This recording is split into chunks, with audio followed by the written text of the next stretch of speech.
El sol despuntaba con lentitud sobre las colinas, como si solicitara venia para impartir su calor.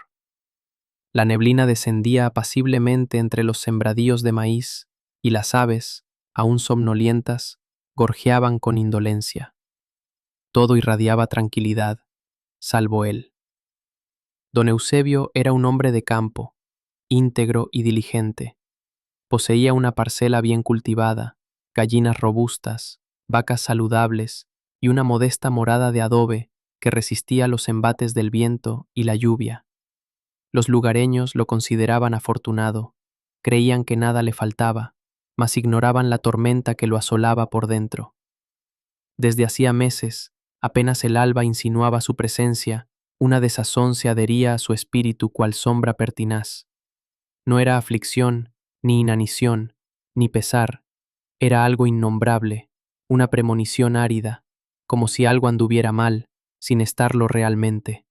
Se levantaba, abrevaba a los animales, cortaba leña, recogía huevos, todo lo ejecutaba con sus manos, pero su alma permanecía ausente.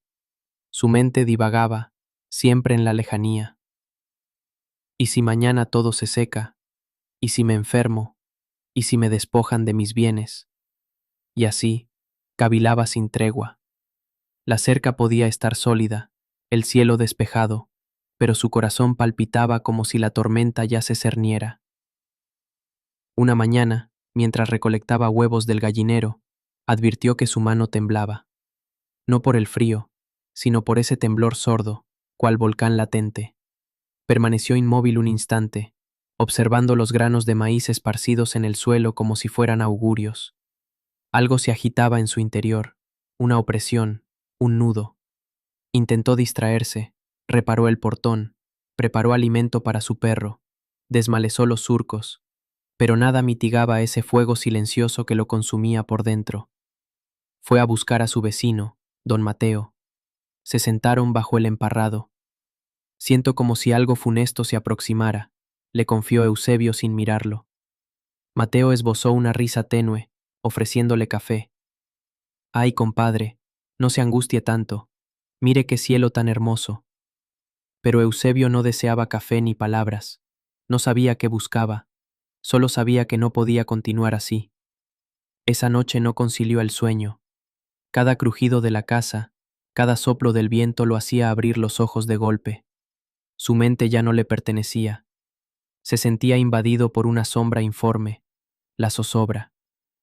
Al día siguiente, antes de que el gallo cantara, calzó sus botas, tomó su sombrero y salió a caminar. El aire fresco le azotó el rostro como bofetada maternal. Sí, don Eusebio sintió que el aire se volvía denso, como si la niebla penetrara por su nariz y se le atascara en el pecho. Cada paso que daba sobre las viejas tablas del puente crujía como si los difuntos lo escucharan. Cuando estuvo a pocos metros, la figura levantó el rostro. No tenía facciones, solo oscuridad bajo la capucha, pero su voz, esa voz, no brotó de su boca. Fue como si se le injertara directamente en la mente. Hoy, en tu aldea, perecerán 50 almas. Eusebio quedó petrificado. ¿Quién? ¿Quién eres? Logró articular con la garganta constreñida.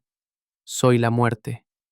No lo dijo con cólera ni burla, lo pronunció como quien dice, soy el viento, o soy la noche. Simple, conciso, desprovisto de emoción. Eusebio retrocedió un paso, pero cuando quiso mirar de nuevo, ya no había nadie, solo neblina, solo río, solo su propio temblor. Corrió de vuelta al poblado, jadeando como perro viejo. Llegó con el rostro pálido, los ojos desorbitados y las palabras atoradas entre los dientes. La muerte se aproxima, vociferó frente a la iglesia. Hoy morirán 50. La vi, me lo dijo en el puente. Al principio lo observaron como se mira al desquiciado del pueblo. Algunos rieron con nerviosismo, otros le aconsejaron que fuera a descansar, pero había algo en su voz, algo en sus ojos, una verdad inmaculada, pánico puro, y el pánico se propaga más raudo que cualquier peste. No tardó en extenderse el rumor de boca en boca, de hogar en hogar, como polilla en cosecha seca. Don Eusebio la vio en el puente, dijo que eran 50. Las escuelas no abrieron ese día. Las campanas de la iglesia repicaron antes de tiempo. Algunos padres encerraron a sus hijos. Otros salieron llorando a implorar perdón por sus pecados. Las tienditas bajaron sus persianas. El aire olía a incienso, a terror, a despedida. Cada quien buscó su modo de resguardarse, orando, ocultándose o simplemente aguardando. Pero nadie permaneció sereno. El pueblo se transformó en un camposanto viviente. Eusebio, sentado en la plaza, observaba en silencio. Sentía una culpa que no comprendía. Él solo había compartido lo que escuchó. ¿O no? Era suya toda esta desdicha. Las horas transcurrieron, y luego comenzaron las defunciones.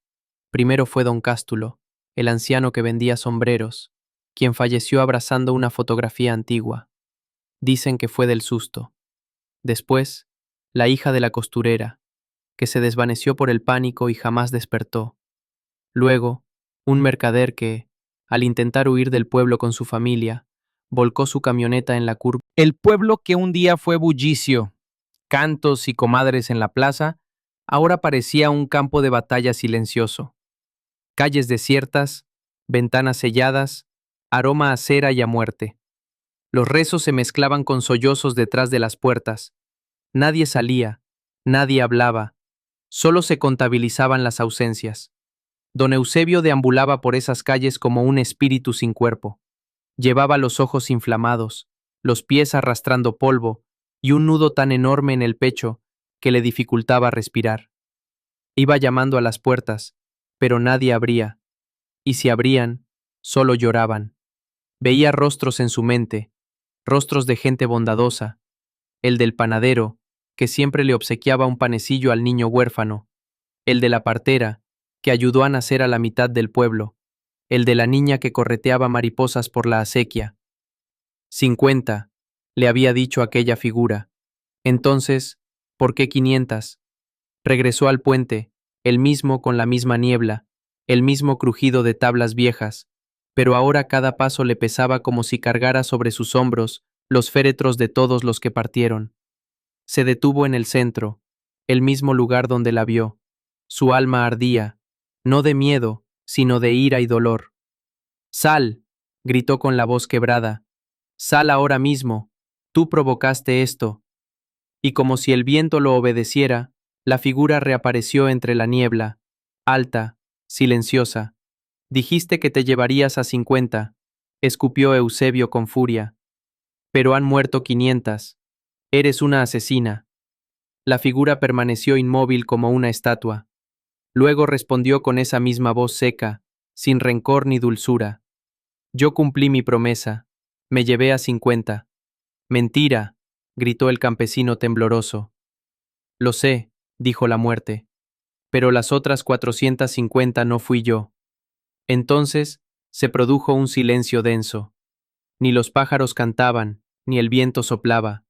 «Fueron tus palabras», continuó la figura. «Fue el miedo que esparciste, el pánico, la ansiedad, la desesperación. Eso fue lo que los aniquiló. Yo solo vine por los que ya era tiempo de llevar. Pero tú liberaste el veneno antes». Eusebio cayó de rodillas como si sus piernas ya no le respondieran. «No fui yo, no fui yo», murmuraba, pero ni él mismo se lo creía, porque en su corazón lo sabía. Había hablado con miedo, y el miedo, como chispa en pasto seco, había incendiado todo. «Solo quería advertirles», dijo con voz ahogada. «Solo quería que se cuidaran». La figura lo miraba sin juicio, como quien observa el interior de alguien. «Tu intención era buena», dijo. Don Eusebio permaneció allí solo, con la niebla engullendo el contorno del puente, y las palabras de la muerte martillándole la cabeza. «No fui yo quien mató a tu gente. Fue el miedo que tú mismo liberaste». Se limpió el rostro con la manga de la camisa, se levantó tambaleante y emprendió el regreso. El mismo sendero que tantas veces caminó con confianza, ahora se le antojaba un campo de penitencia. No había piedras en el suelo, pero cada paso dolía. Al llegar al pueblo, vio que todo seguía igual de sombrío. las ventanas aún cubiertas con sábanas, las puertas atrancadas por dentro, el olor a luto flotando en el aire. El silencio era tan denso que se podía cortar con cuchillo. Pero don Eusebio ya no tenía miedo. Tenía otra cosa: claridad. Se dirigió a la plaza, subió al pequeño banco de madera frente a la fuente seca, respiró hondo y alzó la voz, esta vez no con desesperación, sino con una certeza dolorosa. «Escúchenme», gritó. «Les vengo a decir la verdad». Algunas cortinas se movieron. Una anciana abrió la puerta solo un poco. Un niño lo miraba desde la esquina con los ojos muy abiertos. «Yo cometí un error», continuó. «No fue la muerte quien trajo esta tragedia. Fuimos nosotros». Ahora los rostros aparecían más, caras cansadas, miradas perdidas, cuerpos de pie, pero sin alma. «Nos dejamos consumir por el miedo», dijo Eusebio apretando los puños. «Morimos antes de tiempo, no por enfermedad, no por castigo, sino por lo que imaginamos, por lo que creímos sin que ocurriera». Un silencio le siguió, pero no era el mismo de antes. Era otro, uno que escucha. «No podemos traer de vuelta a los que se fueron», dijo bajando la mirada. «Pero sí podemos evitar que esto vuelva a pasar». Un sollozo rompió el aire. Era la viuda de don Cástulo. A su lado, una niña se le colgaba de la falda, abrazándola. «No vivamos temiendo el final», gritó. «Vivamos honrando lo que tenemos ahora. La vida es como esta tierra. Si no la riegas con valor, se seca por dentro». Entonces, sin que nadie diera la orden, las puertas comenzaron a abrirse del todo. Un hombre salió con una taza de café. Una madre le limpió la carita al niño y lo soltó a correr. Una abuela extendió su rebozo y ofreció asiento. Y en ese momento el pueblo respiró. No fue un milagro de luz ni una aparición en el cielo. Fue un milagro humilde de esos que no hacen ruido, pero que pesan más que el oro. En los días que siguieron, algo se movió lento, pero real, como lluvia después de la sequía. Los niños comenzaron a jugar otra vez en la calle. Don Eusebio no volvió a ser el mismo hombre, seguía siendo campesino, seguía despertando temprano y lavándose la cara con agua fría, seguía barriendo el patio, alimentando a las gallinas, cuidando su parcela, pero algo en él había cambiado. Ya no vivía esperando el trueno antes del relámpago. Ahora sabía que hay tormentas que nunca llegan y que otras, las más peligrosas, no vienen del cielo, sino de la mente. Aprendió a reconocer el miedo real, ese que te salva, del miedo inventado, ese que te encierra sin cadenas. Y cada que sentía que algo se le subía al pecho como antes, respiraba hondo, miraba el cielo y decía en voz baja: «Todavía no es hora, viejo, no te vayas solo». Empezó a visitar a sus vecinos, no para advertirles peligros, sino para escuchar, para consolar, para sembrar calma donde antes sembró alarma. Les contaba su historia con la muerte, no como cuento de terror, sino como aviso de vida. Les decía: «No fue ella la que nos arrebató a los nuestros, fue el miedo que nosotros mismos criamos». Y lo escuchaban con atención porque se notaba que hablaba desde la herida, pero también desde la sanación. Una tarde, mientras el sol bajaba despacio detrás de los cerros, se sentó en el pórtico con su taza de café. Un niño pasó corriendo frente a él con una cometa en la mano, riendo, sin prisa, sin miedo. Eusebio cerró los ojos y sonrió. Al fin podía dormir en paz. Ya no se atormentaba con lo que podría pasar.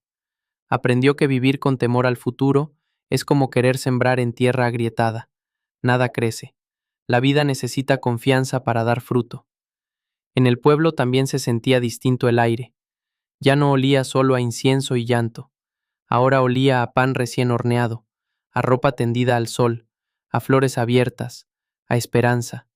Los niños volvieron a correr tras las mariposas. Las mujeres tejían en las aceras. Los hombres jugaban dominó en la plaza. Los rezos no eran ya súplicas desesperadas, sino agradecimientos. El puente de madera, donde todo comenzó, fue reparado, y aunque algunos lo cruzaban con respeto, ya no era un sitio de miedo.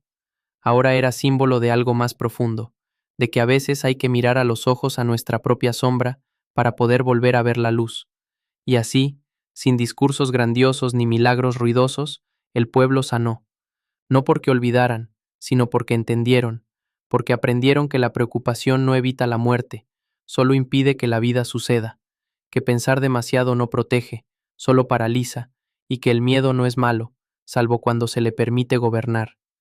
Don Eusebio vivió muchos años más, y cada vez que alguien llegaba a su casa con los ojos inquietos, él servía café, ponía una mano en el hombro y decía: «Respira, paisano, que si la muerte tiene que venir, vendrá, pero mientras llega hay que sembrar vida». Y con esa simple enseñanza el pueblo entero volvió a florecer. Y así, queridos amigos, cerramos esta historia, que como la vida misma, nos deja con un sabor agridulce, pero también con una profunda enseñanza. Hemos caminado junto a don Eusebio por senderos de angustia. Presenciamos cómo el miedo puede ser una plaga más letal que cualquier enfermedad y cómo la desesperación puede tejer un manto de oscuridad sobre lo que creíamos seguro. Pero también fuimos testigos de la increíble capacidad del espíritu humano para levantarse, para ver la luz después de la tormenta, incluso cuando esa tormenta la creamos nosotros mismos. Esta narrativa nos regala 3 valiosas reflexiones que podemos atesorar en nuestra propia existencia. El poder de la narrativa que elegimos. Don Eusebio, con una advertencia bien intencionada, sin quererlo, sembró el pánico. Sus palabras, al ser magnificadas por la preocupación colectiva, se convirtieron en la verdadera fuerza destructora. Esto nos enseña que las historias que nos contamos a nosotros mismos y las que compartimos con otros tienen un poder inmenso. Si alimentamos el miedo y la catástrofe, eso es lo que cosecharemos. Pero si elegimos sembrar esperanza, resiliencia y calma, veremos florecer la vida incluso en las circunstancias más adversas. Cuidemos nuestras palabras y nuestros pensamientos, porque son la semilla de nuestra realidad. La diferencia entre el miedo útil y la preocupación paralizante.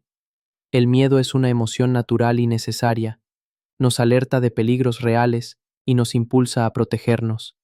Sin embargo, la preocupación, como nos revela la muerte en este relato, es una sombra que se instala antes de tiempo, que nos roba la paz y a veces incluso la vida antes de que llegue su hora. Aprender a distinguir entre una señal de precaución legítima y la ansiedad que nos consume por futuros inciertos es fundamental para vivir plenamente. No dejes que la imaginación de lo peor te robe el presente. La resiliencia de la comunidad y el valor de la verdad. A pesar de la devastación, el pueblo de don Eusebio encontró la senda de la recuperación, no por un milagro divino, sino por la honestidad de un hombre que se atrevió a reconocer su error y a compartir la cruda verdad. La comunidad, al escuchar y comprender, pudo sanar. Esto nos recuerda que en los momentos más oscuros, la unión, la honestidad y la voluntad de enfrentar la realidad, por dura que sea, son los pilares sobre los que se reconstruye la esperanza. No estamos solos en nuestras batallas, y la verdad, aunque duela, es el primer paso hacia la sanación. Que la historia de don Eusebio y su pueblo nos inspire a mirar nuestras propias preocupaciones con otros ojos, a discernir lo que realmente nos amenaza de lo que solo es una invención de nuestra mente, que nos impulse a vivir con más confianza, a sembrar. Y así, amigos, hemos compartido un viaje inolvidable a través de esta historia que nos ha tocado el alma. Si este relato resonó con ustedes, si les dejó una reflexión, un suspiro o una chispa de esperanza, les pido de corazón que lo demuestren. Regálenle un me gusta a este video para que sepamos que estas narrativas que nos hacen sentir y pensar son importantes para ustedes. Déjenme un comentario aquí abajo contándome cuál fue el aprendizaje más grande que se llevan de la historia de don Eusebio. Sus palabras son el eco que nos impulsa a seguir compartiendo estas ventanas al alma. Si aún no forman parte de nuestra comunidad, los invito con un abrazo a suscribirse a este canal. Activen la campanita para que no se pierdan ninguna de nuestras próximas historias, esos relatos que nos unen y nos recuerdan lo hermosa y compleja que es la existencia. Y por supuesto, si creen que alguien más necesita escuchar este mensaje, compártanlo sin dudar, porque las historias que nos transforman merecen ser contadas y escuchadas por el mundo entero. Gracias por ser parte de esta travesía. Hasta la próxima, y recuerden, la vida es un regalo que merece ser vivido con cada aliento. Nos vemos pronto.